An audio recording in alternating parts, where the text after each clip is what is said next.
Thanks for joining us. You're watching The World Now. Let's begin in Africa, where as the conflict in Sudan rages on in its second year, UN Women are shedding light on the devastating impact of the fighting of women and girls. The organization states that the violence has heightened the risk of sexual violence faced by women and that there are mounting reports of conflict-related sexual violence and abuse. It notes that since the conflict broke out, the number of those requiring gender-based violence services has increased by 100%, adding that a majority of these cases involve women. It comes amid an increasingly dire humanitarian situation in the country, with women and girls the hardest hit. To Tunisia, where the country's parliament has amended a law stripping power from courts over decisions made by an embattled election authority whose members are appointed by President Kais Saied. 9 days before the presidential election, a majority of members of parliament voted in favor of amending the democracy's first law. This comes as the election authority remains in conflict with courts, demanding that it returns 3 candidates to the ballot. The move sparked anger from opposition and civil society groups, which say the election authority has acted in solidarity with President Saied to ensure he faces little competition in winning a second term.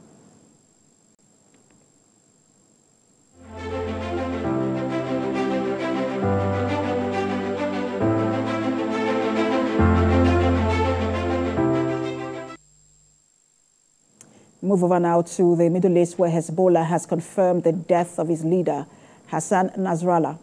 The group said Nasrallah was killed, in quote, after a treacherous Zionist airstrike on the southern suburbs, end quote. This confirmation comes after the Israeli military revealed that Hezbollah leader Hassan Nasrallah was killed in Friday's airstrike in Beirut, Lebanon. Reacting, Hezbollah has now promised that it will continue its fight to confront the enemy. We have more in this report.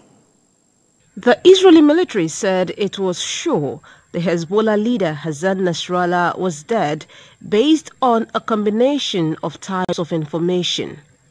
Nasrallah was one of the founders of Hezbollah that formed 4 decades ago with the aid of Iran and oversaw its transformation into one of the most powerful paramilitary forces in the Middle East.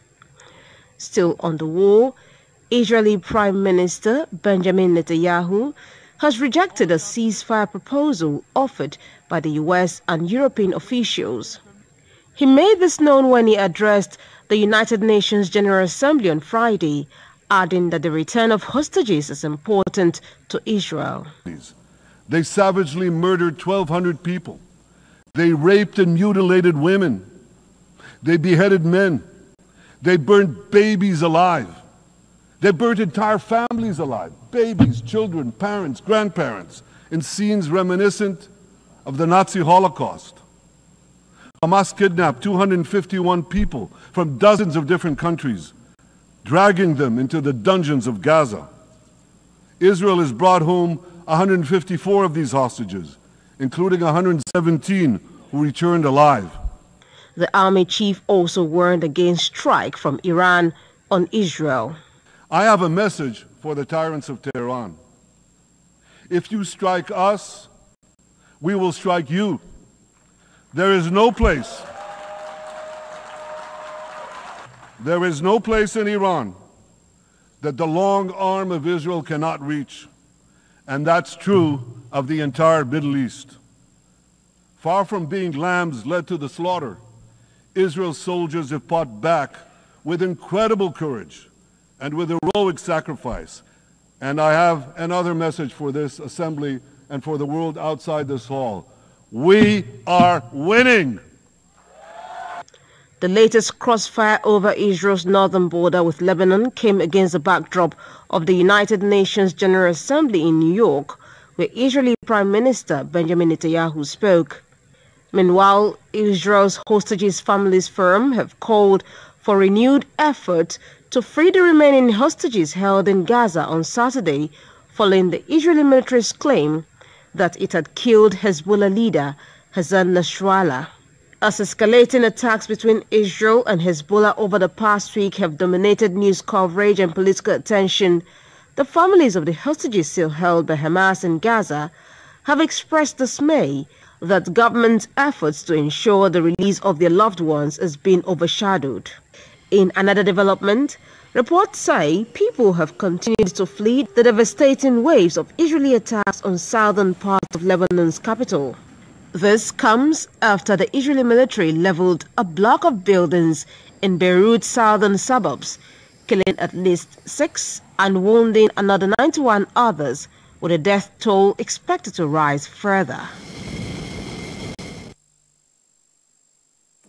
Joining me on the news, global affairs analyst Ejike Okpa and Kunle Falowo join me virtually from the United States. They join me to discuss the recent updates on the Israel-Hezbollah attack and the Lebanon conflict. Thank you both for joining us. Thank you. Let me begin with you, Kunle Falowo. What do you make of this latest escalation, especially with the killing of Hassan Nasrallah? This is definitely another interesting dimension in the war between Israel and now we're looking at something that it's proportionally going to be potentially bigger than what we are seeing right now, because Hezbollah has been backed by Iran, and now that this killing had being orchestrated by allegedly the Israeli side, it's beginning to show that some Arab community might be tempted to participate and show some kind of sympathy for their other allies, and this is very unfortunate, and it's not going to enable any peace to be brokered anytime soon, because we're having people die. And this particular gentleman is one of the foremost leader of Hezbollah, and it's just this chaos and war going on. It's just going to prolong it, and that's what the problem is, because the ordinary people at both sides will suffer for it. Let me bring in Mr. Ejike Okpa into the conversation. The fear now is what Hezbollah would do in terms of retaliation. How unpredictable, in your opinion, has this war become?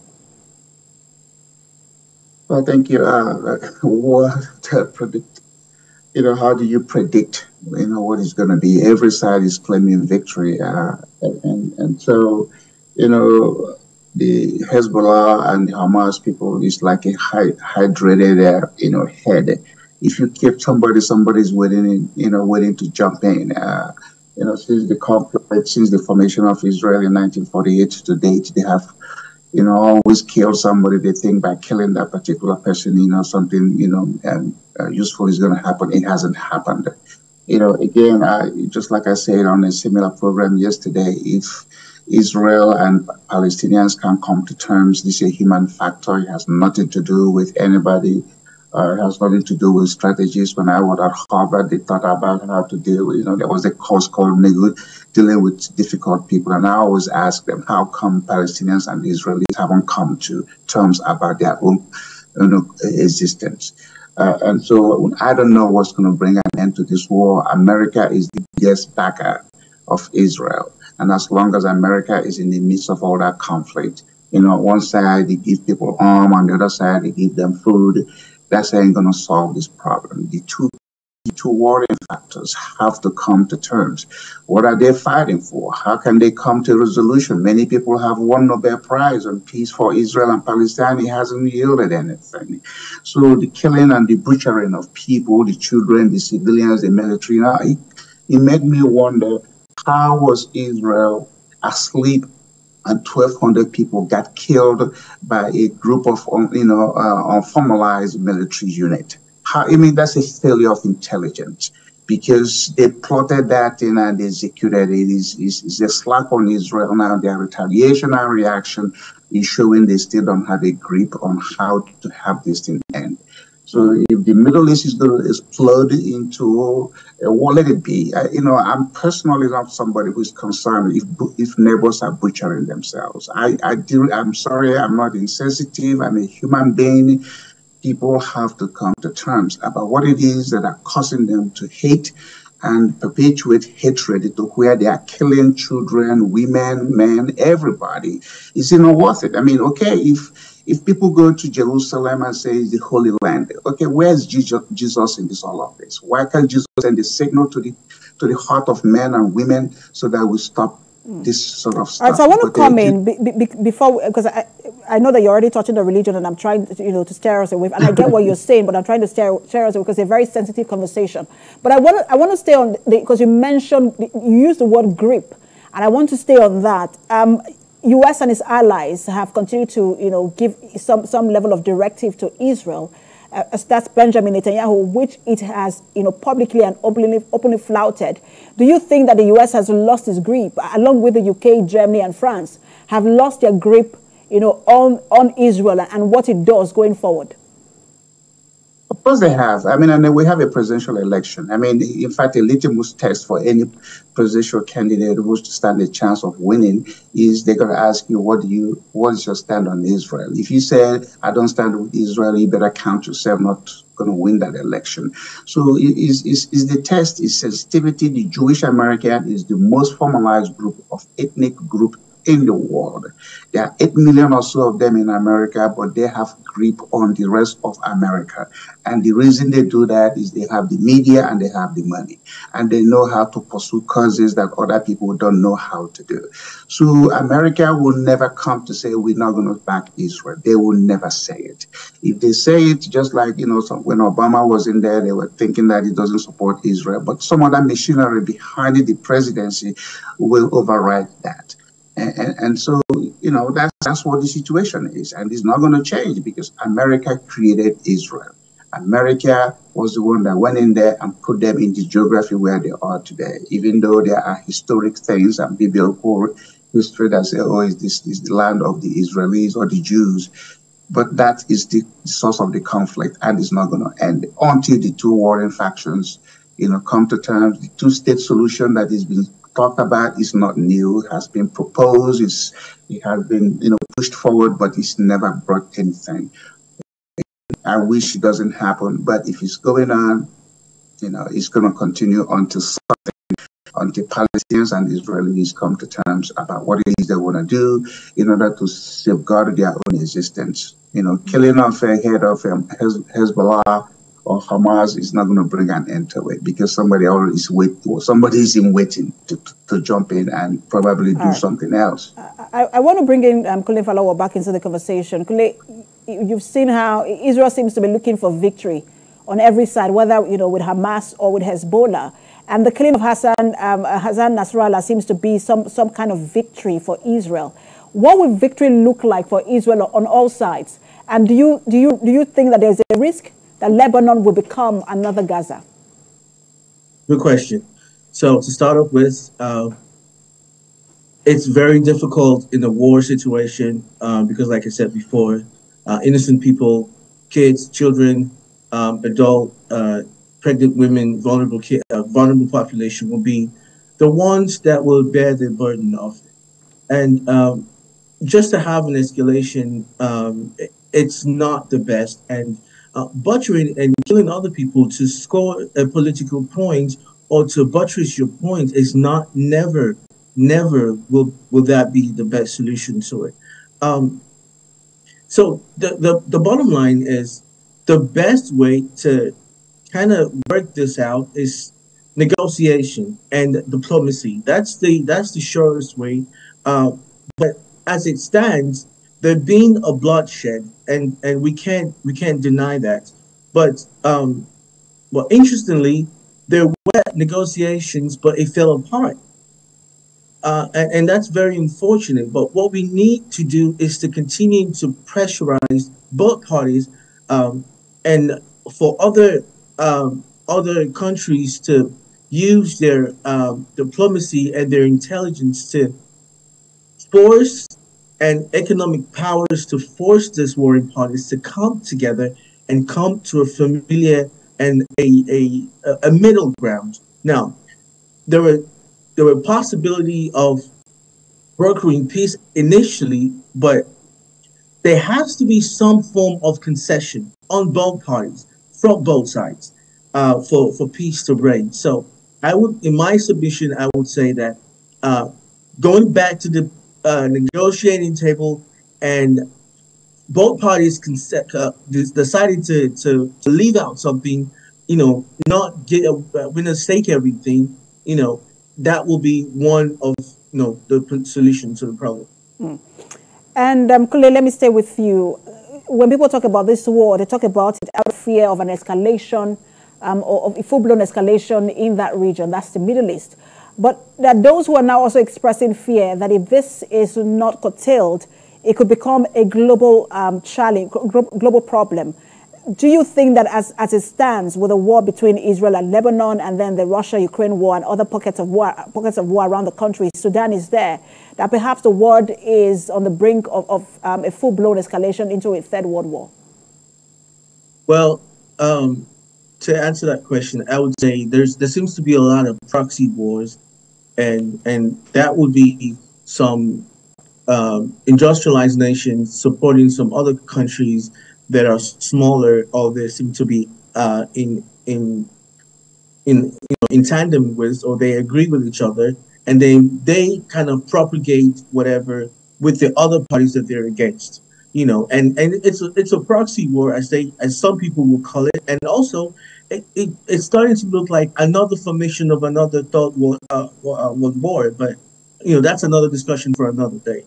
But the bottom line is, Hezbollah as a political group, as a militia group, and some allegedly would also term them as a terrorist group, is an entity that supposedly is supporting the liberty and independence of the Palestinian people in Gaza. Now, the thing about that is, we need to understand that getting rid or eradicating the leader of the supposed group is not going to solve any problem. Right. When you cut the head, it's potentially going to grow back, because they're going to have somebody, as a matter of fact, they have somebody on ground who's going to take over and carry out the fight. Absolutely. There's always a succession plan. But I have just like a minute left, and I want to quickly give it to Ejike, because you have talked about diplomatic solution. Do you see a diplomatic solution in sight, Ejike Okba? I don't think it's in sight. Diplomacy is not new. Israel is almost how many years in existence. So again, this is something between the two neighbors. If it becomes a third world, is very unfortunate. I don't think it will get to that. Again, there are conflicts all over the world. There's one in Africa. Again, being a native African, I really don't care what Europeans do to themselves. I don't care what the Middle Easterners do to themselves. You have something going on South Sudan and Sudan. You have Congo and Rwanda. So is anybody talking about it? Why are Africans consumed about things that are happening outside of their continent? Be in love with your neighbor. Love thy neighbor is a golden rule. If anybody else is bringing war into your own territory, if you are fortified, you'll be able to stand. So if the Israelis, again, as long as they have been in existence, given the Bible story and given the other stories created by us, if they haven't figured out how to be peaceful, then I personally, as an individual, I really don't. I live where I live. If my neighbor is destroying their home, I don't care until he interferes with mine. We do have to leave. I've exhausted. My apologies. Exhausted my 1 minute. Thank you so much. Always a pleasure to have both of you on, Ejike Okba and Kule Falowo, both joining us from the US. Thank you for having me. Well, thank you. Thank you.